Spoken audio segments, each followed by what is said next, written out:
Good day, fellow LinkedIn members. This is John Herrera with Muni Temps and the City Speak blog, podcast, and so forth. Thank you for making time to see my video. The title of this video today is, as it says, I'm glad I'm not the chairman of the Federal Reserve Bank today.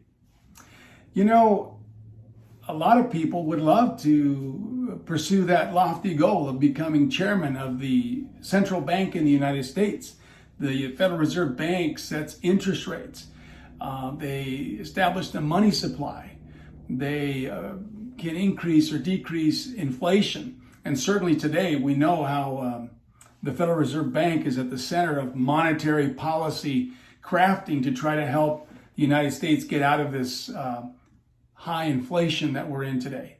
Interest rates have gone from ridiculously low, artificially low levels up over 5 and 6% now, depending on what your credit rating is. But this sense or notion of setting ambitious career goals, I want to talk about that a little bit today because I did want to become the chairman of the Federal Reserve Bank. But I want to start out with a little quote, an inspirational quote that probably most of us are familiar with. And it says, with the right mindset, you can achieve anything you set out to do. Now, today at age 59, I do believe in this quote. I do believe that with the right mindset, you can accomplish anything you set out to do. I believe that in 1982 when I was 19 years old, and I believe it today in the year 2022 as I'm 59 years old. I've actually never been one to be short on ambition. I've been overly ambitious for most of my life.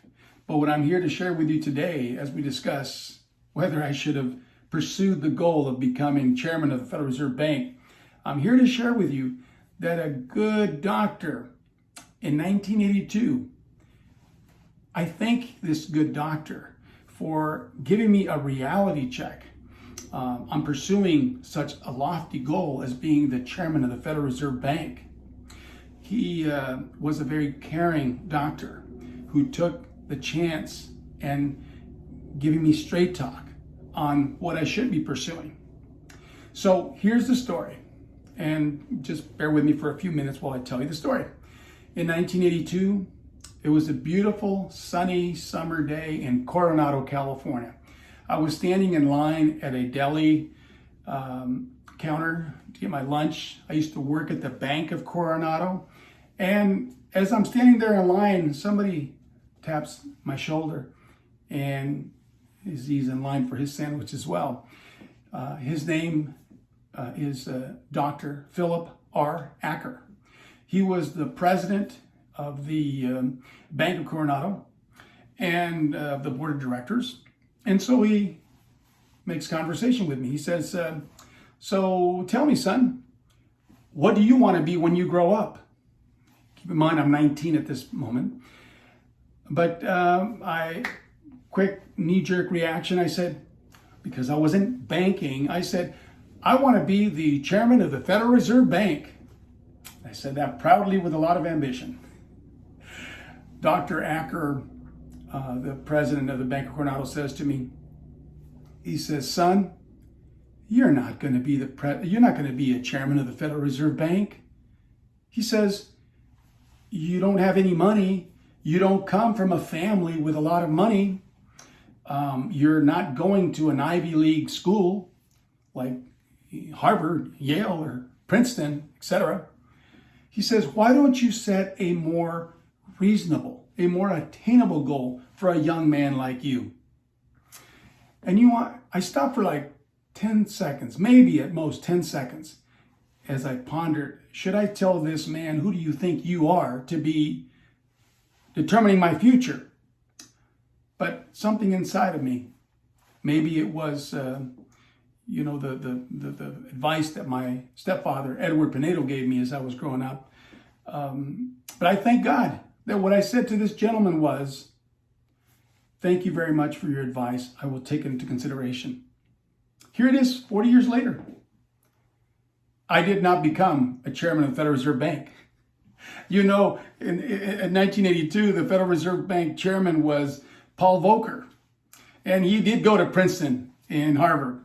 And then, by the way, Paul Volcker was the chairman of the Federal Reserve Bank from 1979 to 1987. Next came Alan Greenspan. He went to New York University and Columbia, and he was the chairman from 1987 to 2006. Next came Ben Bernanke. You remember him? He actually had a beard. But he went to Harvard and MIT, the Massachusetts Institute of Technology. Smart guys, right? But he was from 2006 to 2014.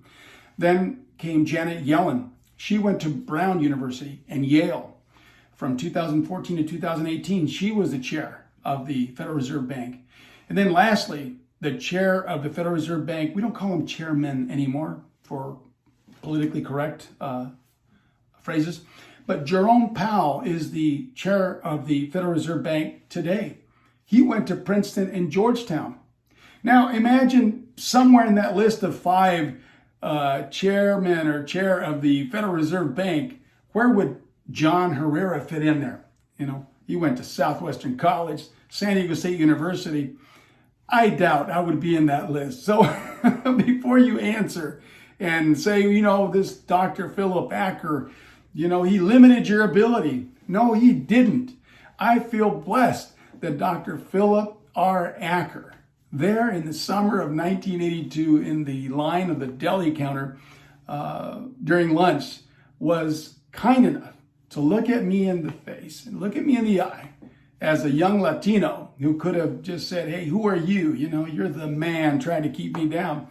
But he cared enough to help me, a Latino who had been given the opportunity to be a bank teller and to eventually continue on in a life of achieving all of my goals that made me happy to this day. Why do I say I achieved all my goals? Well, I'm a success, as many of you are a success, but I'm a success. Look, I got married to a wonderful woman. I had 6 children. I achieved a bachelor's degree, a master's degree. I have a license as a certified public accountant. And I'm a president of a small corporation that delivers muni temps and municipal staffing services.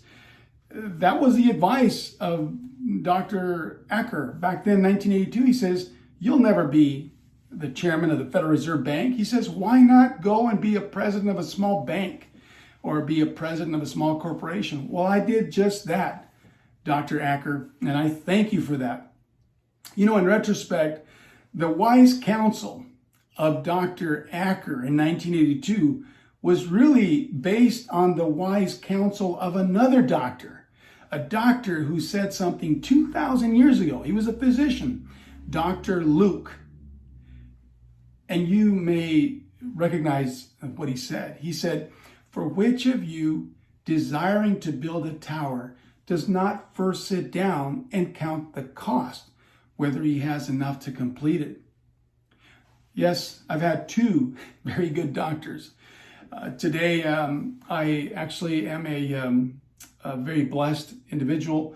I've achieved financial retirement where I work for fun. I work because I like to help people, not because I have to anymore. So I've achieved all my goals. I don't know that Jerome Powell, who today is faced with having the highest level of inflation since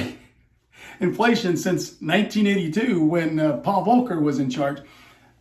You know what? We have to pray. We have to help Jerome Powell because he's got to craft a very aggressive anti-inflation monetary policy strategy. He's got his work cut out for him. I'm glad I'm not doing your job. Kudos to Jerome Powell for taking on that job, but me, I'm happy that I listened to Dr. Philip Akre 40 years ago. And perhaps you, Jerome Powell, can listen to Paul Volcker and see what he did 40 years ago to try to accomplish the stabilization of the economy, interest rates, inflation, and all that. So I'm glad I'm not chairman of the Federal Reserve Bank. I'm glad I took a more realistic view of my goals and what I should pursue in life. I thank you all for listening in with me, and I appreciate your feedback and your comments. Have a great day. Bye-bye.